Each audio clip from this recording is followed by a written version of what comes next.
Mesdames et messieurs, bienvenue à l'actualité du jour. Au sommaire, des violents affrontements ont éclaté mardi dans les territoires de Fizi et d'Ouvira, au site Kivu, opposant les Tuguaneo alliés à la FC-23 et FARDC, appuyés par l'armée burundaise et des miliciens Wazalendo.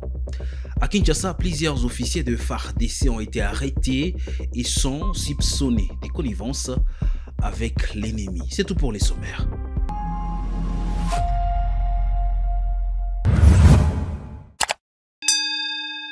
Bienvenue, merci de choisir Kivu Morning Post et vous avez raison, si c'est pour la première fois que vous nous suivez, abonnez-vous à la chaîne. Des violents affrontements ont éclaté mardi dans les territoires de Fizi et d'Ouvira au site Kivu, opposant les Tuguaneo alliés à l'F-123 et FARDC appuyés par l'armée burundaise et des miliciens Wazalendo. Ces combats surviennent à la veille de l'entrée en vigueur d'un cessez-le-feu annoncé par l'Angola. J'espère Hangi. Des affrontements violents ont été enregistrés ce mardi 17 février 2026 dans les territoires de Fizi et d'Ouvira au sud Kivu, dans l'est de la RDC. Ces combats opposent les Twirwaneho alliés à l'F-123 aux forces armées de la République démocratique du Congo FARDC, appuyées par l'armée burundaise et des miliciens Wazalendo. Selon des sources concordantes, les premiers combats ont éclaté dans la matinée à Kidoté et Irambo, dans le groupement de l'Emera, chefferie des Bafuliro, en territoire d'Ouvira. Des armées lourdes et légères ont été entendues dans la zone, selon une source sécuritaire. Un calme précaire est revenu en début d'après-midi, d'après une source de la société civile locale. Aucune avancée n'a été signalée. D'autres affrontements ont également eu lieu dans le territoire de Fizi, sur le haut plateau de Minembwe. Une source administrative indique que les combats se sont étendus jusqu'au point zéro. Ces violences interviennent alors que l'Angola, qui tente de jouer un rôle de médiateur dans la crise de l'Est de la RDC, a annoncé un cessez-le-feu devant entrer en vigueur ce mercredi 18 février 2026 à midi. Kinshasa, qui a récemment lancé des offensives sur les hauts plateaux de Minembwe, a déclaré accepter cette trêve. Benjamin Bonimpa, secrétaire exécutif de l'F-123, a déclaré que le mouvement n'est pas informé du cessez-le-feu annoncé par l'Angola. Il a affirmé que l'F-123 reste attaché au processus de Doha. Mardi, l'F-123 a accusé le régime de Kinshasa d'avoir attaqué plusieurs de ses positions au nord et au sud Kivu.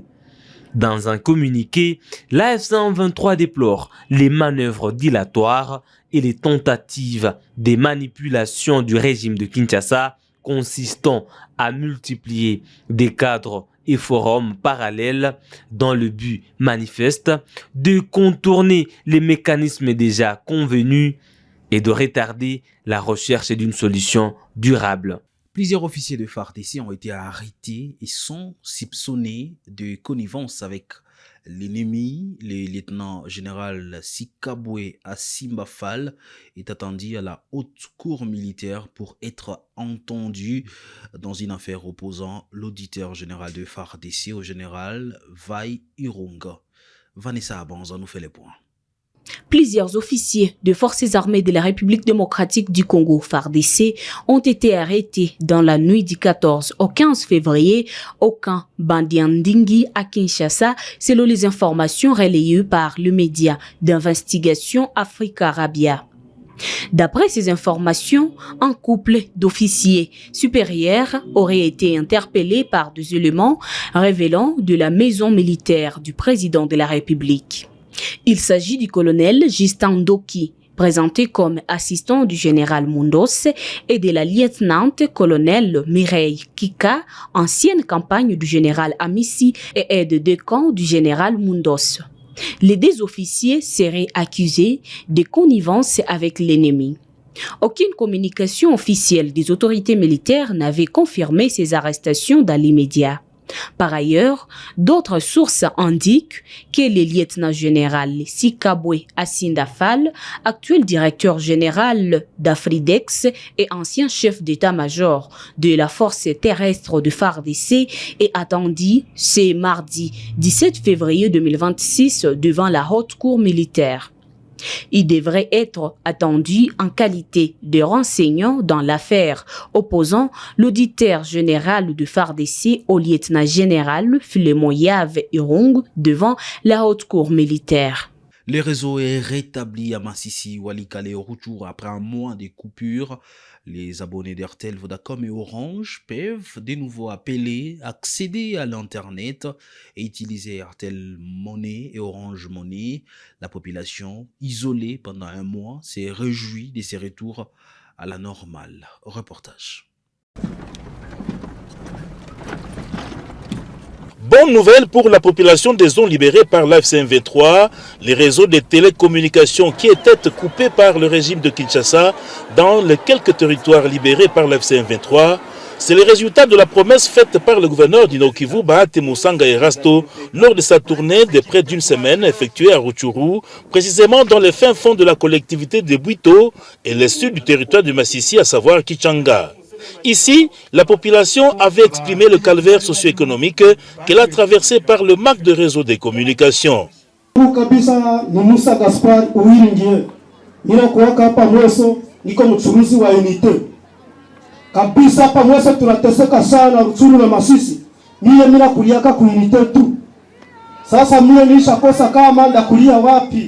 Nishakosa tana tifra niko nakosa kama ndaenda iba nishakosa cha kufanya kabisa bakupa muone ile swali yangu neno yangu njoo ile. Dans sa politique de proximité, Bahati Musanga Erasto n'est pas allé par quatre chemins. Msiogope, ile shida tuko na itafutia solution. Na haiko Mweso peke yake, iko fasi yote Rubero, Mweso, Kale, fasi yote rezo haiko walishaikata. Lakini solution tutaipata inyeko durable. 48 heures après, le signal est de retour, comme le confirment les habitants du territoire de Massissi, Lubero et Rutshuru, qui vivent à présent dans la paix, la sécurité, dans leur village, grâce à l'AFC M23, ont-ils témoigné. Nombreux des habitants du Nord Kivu encouragent et apprécient la gouvernance du gouverneur Bahati Musanga Erasto, vision de l'AFC M23, celle d'approcher la base et s'enquérir des difficultés de paisibles habitants ont envie de trouver sur place une solution. Le parking de Massissi, inauguré par la coordination de l'AFC M23 au quartier Keshero, est désormais opérationnel, financé par le gouvernement provincial du Nord Kivu. L'ouvrage vise à réduire les embouteillages sur la route Kumasake.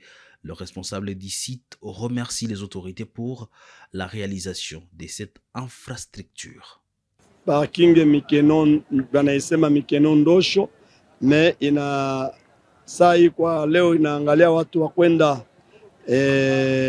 Masisi Nyabiondo, wanaenda Walikale, wanaenda Minova na wengine wanaenda njia ya Kichanga, Pinga, Mweso na kuendelea. Nawaza hii wakati leo ni siku ya pili mumefika hapa kuvizite parking, ni kusema watu wako naingia poli, wataanza wako naingia, na kama vile mnatizama kuna mahali tulitiatia wakwenda Masisi Nyabiondo, wakwenda Kilolirwe, tuseme Kilolirwe wanaenda nani Ngungu, na wakwenda Walikale. Ni kusema wakati kitu kinaanza na unaona kama ni parking iko moderne, kwa sababu ina répondre kwa norme zenye vema inapashwa kuwa parking muvile ya Goma, na hii kwetu ni kama furaha, inaonesha vema kitu ya lazima zaidi ndani ya vile yetu kama vile touristique. Ni kusema tunaona kama hii mafasi iko inaenda inaheshimika, na nawaza kama muliuliza wa mota wanafurahia hii mahali, na osi inatuepusha na maaksida yenye ilikuwa inakuwa mbeleni pale kubarabara, na kwa leo sasa tunaona kama kazi zinaendeka na parking inakuwa mzuri zaidi.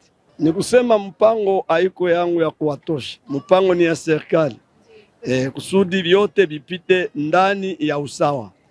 Na kusema ya kwanza porque agence ikuwe ni kusema depo, na mahali hapa kuko madepo, na ile njo ya kwanza, na manyumba zimoja zingali nafasi enye maagence inaweza kuwa, kwa sababu mizigo ya kwenda mbali zaidi, Walikale, Mubi, Njingala, tuseme Kibua na kote kwengine mu territoire ya Walikale, ni fasi ya kabambi sana, kwenye abawezi acha mizigo inje, na mizigo iko na mafasi. Ukiangalia mbele pale, mbele ya latrine huko depo, na hapa hivi kulikuwa masomo yenyewe ilikuwa nako iko naandaliwa kujua madepo. Ni kusema mpango ya viongozi sio mpango ya nete, ni viongozi njo wanasema kama watu wote juu ya kuepuka mavitu yenye iende munorme ya mzuri, ifo baingie wote ndani ya parking. Toujours à Goma, les scouts de Goma ont lancé mardi la semaine du scoutisme par la plantation d'arbres le long de la route du port. Les jeunes se mobilisent pour embellir la ville, lutter contre les changements climatiques et sensibiliser la population à la protection de l'environnement. Les activités se poursuivent toute la semaine et se clôturent le 22 février par la célébration de la journée mondiale du scoutisme. Moi, c'est Justin Bahati Safari, totemisé Bichon persistant, membre du comité des districts scouts de la ville de Goma.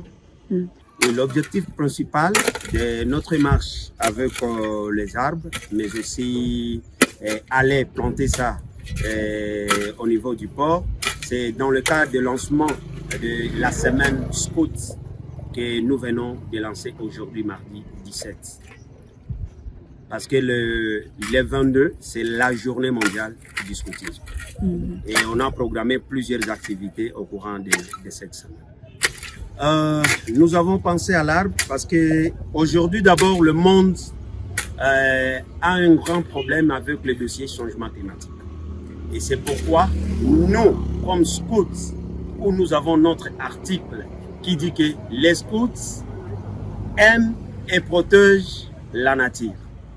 Et là, nous nous sommes dit que dans le cadre de lutter contre le changement climatique, nous devons planter les arbres dans la ville de Goma. C'est l'initiative du district scout de la ville de Goma. Donc, c'est l'initiative personnelle du district, de la société scout. Quand je dis la société scout, là je vois les groupes scouts, tout le groupe scout de la ville de Goma. Et voilà, je peux demander à la population de la ville de Goma, en général, de protéger aujourd'hui ces arbres que nous venons de planter ici au niveau du port. Parce que ces arbres sont très importants dans le cadre des objectifs du développement durable. Et là, nous pouvons citer, nous venons de répondre au moins à 4 objectifs. Premièrement, nous venons de répondre à lutter contre les changements climatiques. Et le changement climatique concerne tout le monde. Ce n'est pas seulement les scouts, ce n'est pas seulement les autorités, mais ça concerne tout le monde. Parce que déjà, on vit les conséquences de ces changements climatiques. Perturbation du climat. Vous voyez? Mais si nous donnons à planter les arbres, c'est pour lutter contre ces changements climatiques. Mais aussi, deuxièmement, nous venons de répondre aussi à la protection, à l'ODD de protection de la terre, donc vie de la terre. Parce que ici, dans ce site de Mogoma, vers le port, il y a toujours des éboulements. Et c'est là où nous avons passé comme des scouts de venir planter des arbres qui vont aider à ce que la terre puisse être protégée pour éviter les éboulements chaque fois. Mais en plus, nous avons des arbres fruitiers. Vous voyez? Et là, nous répondons carrément à l'objectif de l'ODD qui dit de lutte contre la faim. Donc, zéro faim. Kitangoma, direction Rutshuru, des passages dans les localités de Kizimba et Kyumba dans les Buito lundi 16 février. L'administrateur du territoire de Rutshuru, Prince Pambuka, a constaté un retour progressif à la normale dans ces zones longtemps meurtries par les exactions des groupes armés. Lors de sa visite, l'administrateur a échangé avec les habitants et encouragé un message de cohabitation pacifique, saluant les efforts des communautés pour restaurer la sécurité et la stabilité dans cette partie de la République démocratique du Congo. Un reportage à suivre.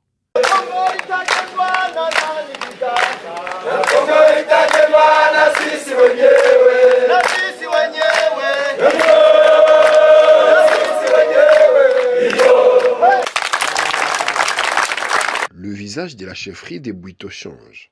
Longtemps plongé dans l'instabilité, les localités de ces secteurs respirent aujourd'hui un air de sécurité retrouvé. C'est ce constat qu'est venu confirmer l'administrateur du territoire de Rutshuru, Prince Pambuka, lors d'une itinérance entamée ce lundi dans le groupement de Bishusha.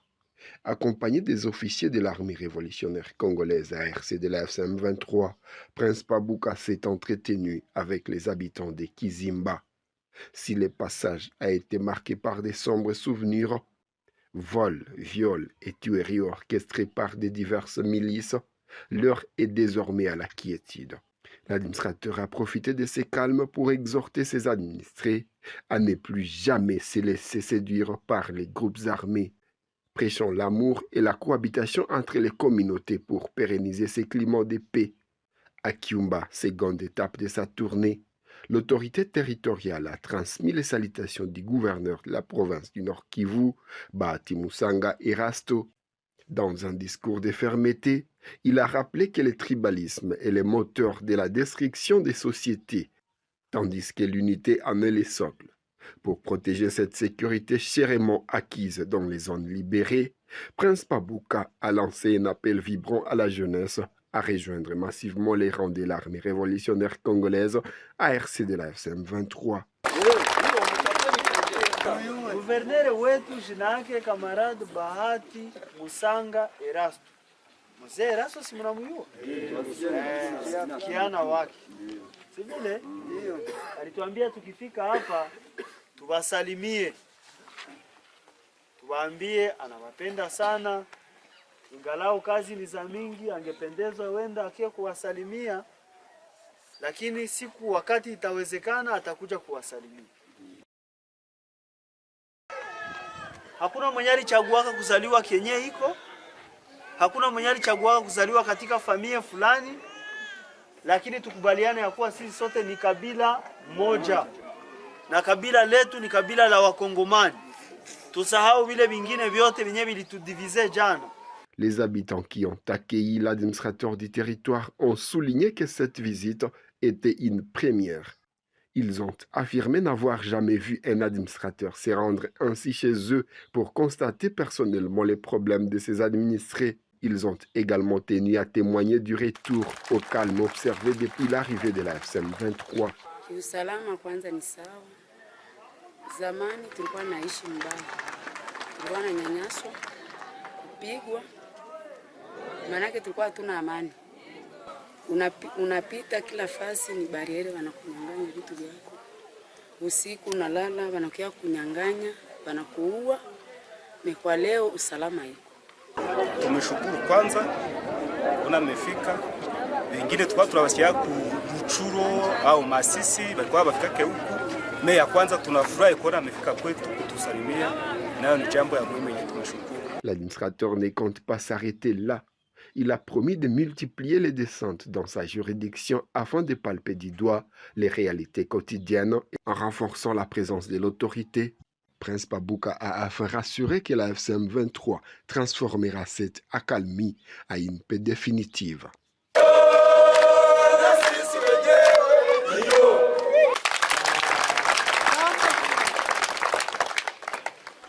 À Kinshasa, une semaine après la démolition de Pakadjouma, certaines familles restent sur place ou reconstruisent des abris de fortune. Les autorités affirment que le quartier ne sera plus réoccupé et que les mesures pour libérer les emprises ferroviaires sont irréversibles. Pakadjouma, kobanda na poalo ti na mai oyo tobenga nini kalamu yango nezoleka wana donc yango wana lotissement ya Pakadjouma mais oyo kobanda kaka na poids lourd ti na barai nyonso ezali place réservée pour la Société Nationale de Transport ONATRA. Kote kuna basalela yango cartographie nango ezali na sima wana oyo ye apesaka bato na ye wana basala yango wana tobenga yango lotissement Pakadjouma. Mais kote oyo ezalaki ba wagon ezolalaka banini tusa bon wana ezalaki kaka